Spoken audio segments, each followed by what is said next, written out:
Good Wednesday evening, everybody. Welcome back to another video. And tonight, I'm filming my movies I watched in January. So, I managed to watch 14 movies, which is a very high number for me in January. But a lot of them were just rewatches. So, without further ado, let's go ahead and kick this thing off with the first movie I watched to open up 2024, Night Swim. And this was the very first movie that came out this year, and it's another Blumhouse horror movie. Horror. But this is about a family moving into a house that has a haunted swimming pool. Very generic and not scary whatsoever. And not much of a body count as well. So, it was fine, but I'll probably never rewatch this again because I'm getting kind of sick and tired of like generic horror. Give me something original. But that was Night Swim. Second movie I watched was Cabin Fever 2 Spring Fever. And if you didn't know Cabin Fever was a franchise, you do now, because there was Cabin Fever Patient Zero and a remake of Cabin Fever that doesn't really feel like a remake. But anyway, circling back into Spring Fever, this is a direct sequel to the original Cabin Fever. And this pretty much begins where the first one left off, where Ryder Strong was the only survivor, but then he gets hit by a bus. And that's like literally in the opening minutes of this movie. But this takes the setting to like high school, and everybody gets infected while at a dance. So you definitely still have that campiness to it, lots of gore, and of course a bunch of body horror. But this one was very schlocky, and it wasn't as smart as the original. And not to mention, the last 15 or 20 minutes of this movie goes all over the place. Because this disease, like, spreads throughout the rest of the U.S. into Mexico. So, very weird movie. You gotta like,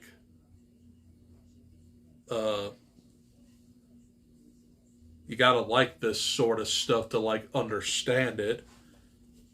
I myself, I really do enjoy the original Cabin Fever, but it's a very weird movie. But this one was just off the rails. But I found it to be a little entertaining. But that was Cabin Fever 2 Spring Fever. Followed by a rewatch. And I don't know why, because I'm pretty much setting you guys up for like a new series coming in October. I guess these two are like sneak previews. But anyway, I rewatched for the umpteenth time Friday the 13th, the final chapter, and this is part 4, and this released in 1984.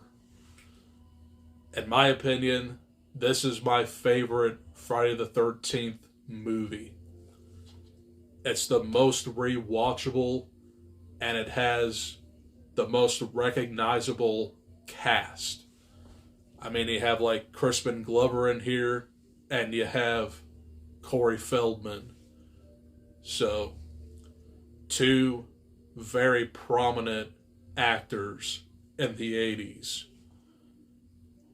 And this is definitely one of my favorite slasher movies ever made. And I'm not going to go into a lot here because I do plan on filming a review for October.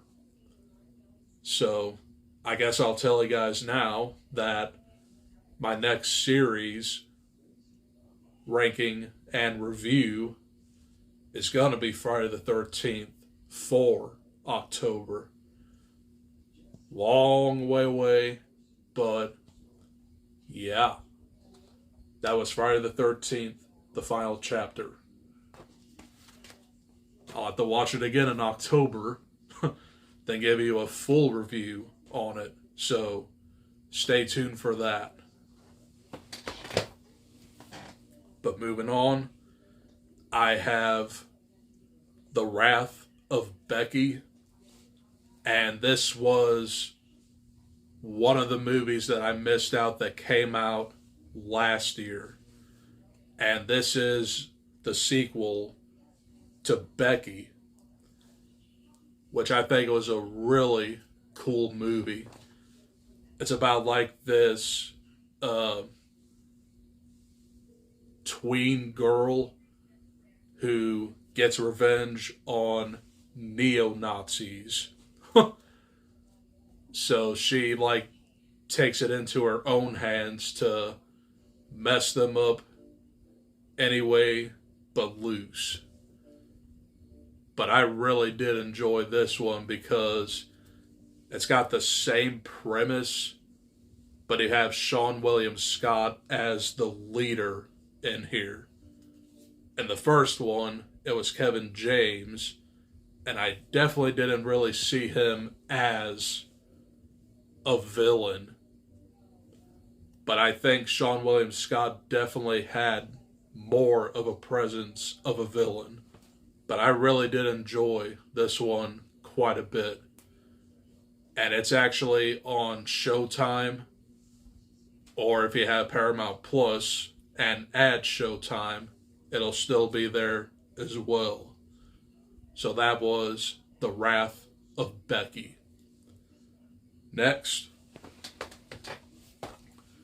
Friday the 13th, Part 3.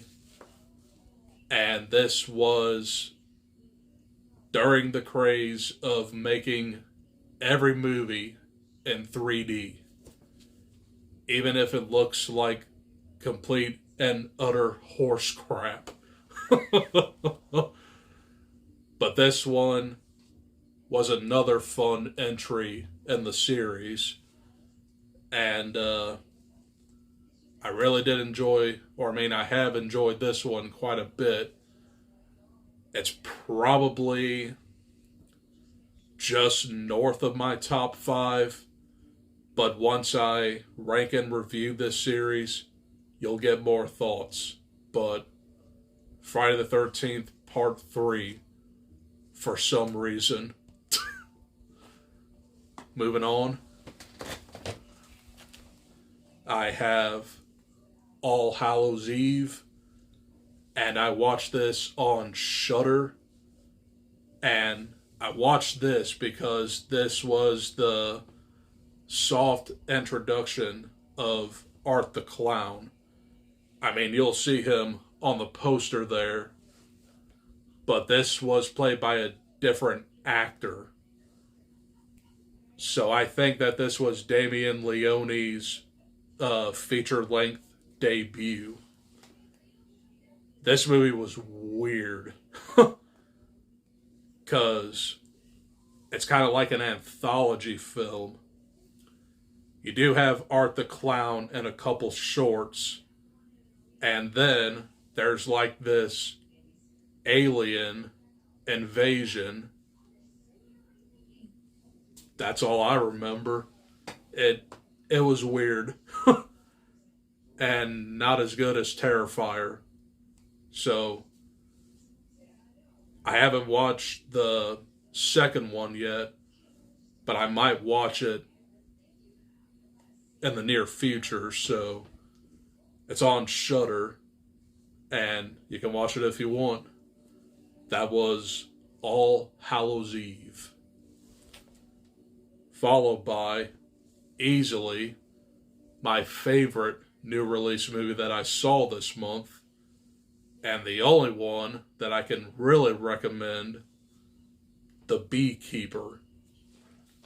This is Jason Statham's new action thriller, and he's just like this beekeeper who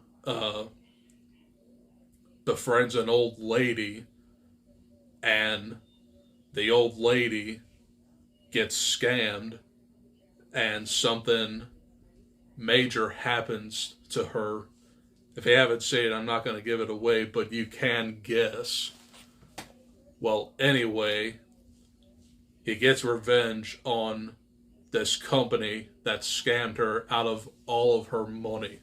So he just goes on a path of revenge through hedge fund companies. This movie was really fun, and it brought back 90s action thrillers in a very good way. So I highly recommend this. And last year we did get Plane, and that was a pleasant surprise. And this was a pleasant surprise. So action this month was way better than horror. But that was The Beekeeper. Moving on, I have probably one of my most disappointing movies, and it's another new release, ISS. This movie was just boring to me, but it's a closed-in space thriller set aboard the International Space Station, and you have U.S. astronauts and Russian astronauts going through a mutiny to see who wants to take over. That's the entire movie.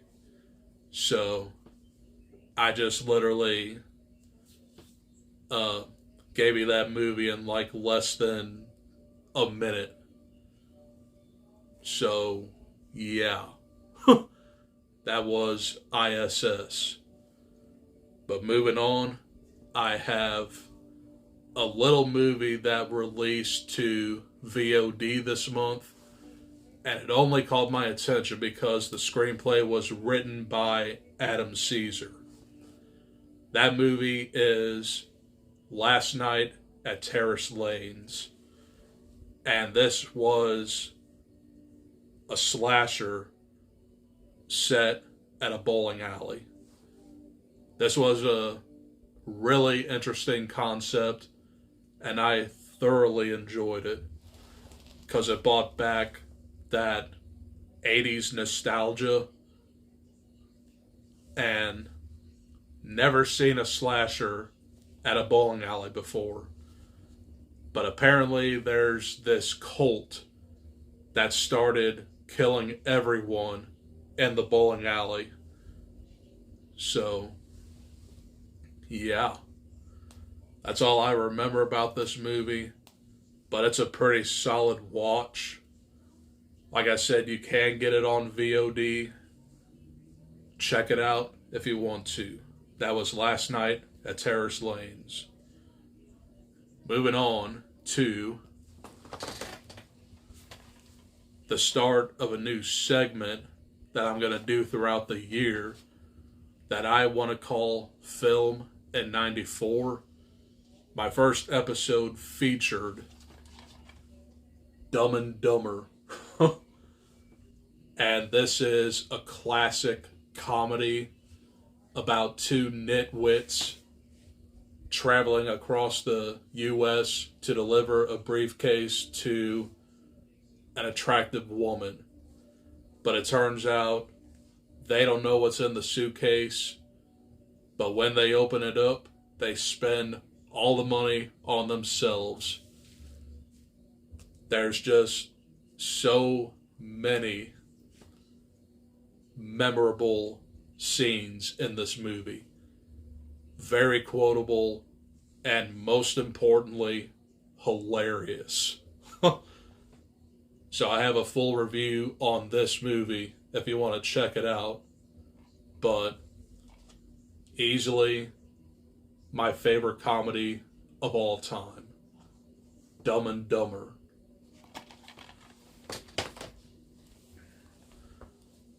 And speaking of my Film in 94 series, I want to film at least maybe 2 or 3 of these a month.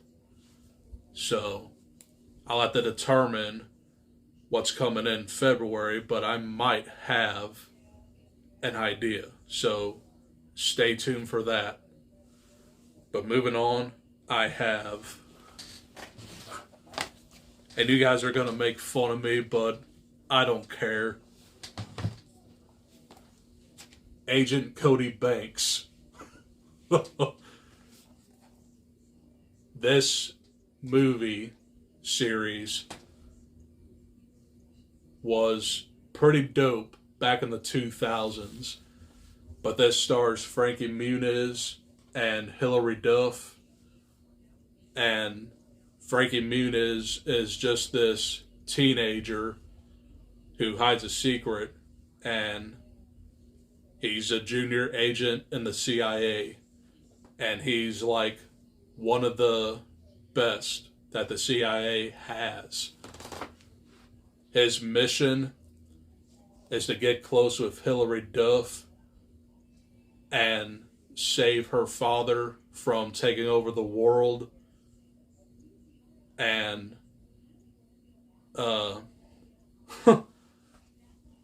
trying to rid the scientists of nanobites. It's silly, but it's very solid. And it's definitely 2000s all the way. But I've always loved this movie. But that was Agent Cody Banks. And this came out in 2003. So I feel old. So naturally, Agent Cody Banks 2, Destination London, was up next. This one was decent, but every time I watch it, it seems like I forget about it almost immediately. But Cody goes to London, and he's out to stop this man from taking over the world through mind control. So he goes to like this music school and is undercover. So he basically has to go to Buckingham Palace to thwart the villain's plan. This one was just okay. But both of these are very watchable. I'm admitting it that I do enjoy these movies, so there you go. Fight me. But that was Agent Cody Banks 2, Destination London. I have 2 more movies to talk about. And I watched these last two on Sunday. The next one is a rewatch of The Town That Dreaded Sundown 2014. Which, oh my god, this thing's already 10 years old. This is a remake from the same movie that came out in the 70s. And this is based on a true story that featured the Phantom Killer that stalked Texarkana and Arkansas and Texas. Killer was never caught, and he went on a murderous rampage in the summer of 1946. Very creepy movie, and actually pretty messed up. The remake, to me, went full-on slasher mode, and it kind of felt like a mockumentary in a way, because it encircles all of The Town That Dreaded Sundown, because this town plays that movie every year on the anniversary of the deaths. It's a very solid remake, but the original is way better. So that was The Town That Dreaded Sundown 2014. And the final movie on this list is a movie I really wish I watched last year. And don't make fun of me. I finally put on Extraction 2. This thing came out last May. And this could have easily made my top 10 of last year. But this is the sequel that brings back Chris Hemsworth as like a military operative. And he escapes from prison, and his mission was to get this family away from their father. So he like literally globe trots and tries to survive. Very solid movie, and that prison escape is just 20 minutes of non-stop action. Then it goes to like a train chase, which is equally great. And this movie was awesome. And those are the 14 movies I watched in January. Tomorrow, I'm going to have my January book wrap up for you guys. So, I released my February TBR, and that's on the channel right now, so y'all can check that out. But I have one more book to finish, and I will do that tonight. That way I can do the January book wrap up tomorrow. And then Friday, I'm going to go see Argyle. Then probably Saturday, I'll probably bring you guys my second episode of Film in 94. So, stay tuned for all that. And that's all I got for this video. I'll see you guys in the next one. Adios. Peace.